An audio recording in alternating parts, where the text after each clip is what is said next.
മലയാള സിനിമയ്ക്കും മലയാളികൾക്കും ഒരേയൊരു വാനമ്പാടി മാത്രമേ ഉള്ളൂ. അതാണ് നമുക്ക് ഏവർക്കും പ്രിയപ്പെട്ട കെ.എസ്. ചിത്ര. തൻ്റെ മാധുര്യമേറിയ ശബ്ദത്തിലൂടെ മലയാളികളുടെ ഹൃദയത്തിലേക്ക് വളരെ പെട്ടെന്നാണ് ചിത്ര ചേക്കേറിയത്. എന്നാൽ ഇതിനോടകം തന്നെ കെ.എസ്. ചിത്രയുടെ ജീവിതത്തിലേക്ക് ഒരുപാട് ദുരന്തങ്ങൾ വന്നുപോയി. എന്നാൽ മലയാള സിനിമയടക്കം സൗത്ത് ഇന്ത്യൻ വാഴുന്ന ഗായികമാരിൽ ഏറ്റവും മുൻപന്തിയിൽ തന്നെയാണ് നമ്മുടെ വാനമ്പാടിയായ കെ.എസ്. ചിത്രയുടെ സ്ഥാനം. നന്നായി പാടുന്ന ചിത്രയ്ക്ക് നന്നായി ചിരിക്കാനും അറിയാം. എന്നാൽ എപ്പോഴും ചിരിച്ചുകൊണ്ടിരിക്കുന്ന ചിത്രയുടെ ജീവിതത്തിൽ പല ദുരന്തങ്ങളും സങ്കടങ്ങളും വന്നിട്ടുമുണ്ട്. എന്നാൽ അവിടെയെല്ലാം ചിത്രയ്ക്ക് താങ്ങും തണലുമായി നിന്നിട്ടുള്ളത് ചിത്രയുടെ ഭർത്താവാണ്.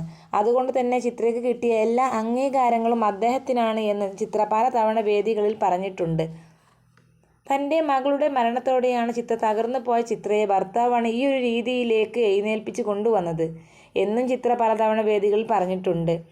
വിവാഹം കഴിഞ്ഞ് 37 വർഷം പൂർത്തിയാക്കിയ സമയത്ത് ചിത്രയ്ക്ക് ഒരു ആഗ്രഹം, മകളുടെ ഫോട്ടോയ്ക്ക് മുമ്പിൽ വെച്ച് ഒന്നുകൂടി മാല ചാർത്തണമെന്ന്. അങ്ങനെ വീണ്ടും മാല ചാർത്തി ഇരുവരും വീണ്ടും ആ വിവാഹം പുനരാവിഷ്കരിച്ചു. ഈ ചിത്രത്തിൽ സോഷ്യൽ മീഡിയ ഏറ്റെടുത്തിരുന്നു. വളരെ സന്തോഷത്തോടെയാണ് ഇരുവരും ആ നിമിഷം മകളുടെ ഫോട്ടോയ്ക്ക് മുന്നിൽ വെച്ച് നടത്തിയത്. മകൾ മാത്രമായിരുന്നു ഇരുവർക്കും എല്ലാം. ഒരുപാട് പ്രാർത്ഥിച്ചും വഴിപാട് നടത്തിയുമാണ് അവർക്ക് ഈ ഒരു കുഞ്ഞിനെ കിട്ടിയത്. എന്നാൽ സ്നേഹിച്ച് കൊതി തീരും മുൻപേ തന്നെ ദൈവം കുഞ്ഞിനെ തിരിച്ചു വിളിച്ചു. ആ ഒരു വേർപാടിൽ നിന്ന് മുക്തിയാകാൻ ചിത്രയ്ക്ക് ഒരുപാട് കാലം തന്നെ വേണ്ടി വന്നു.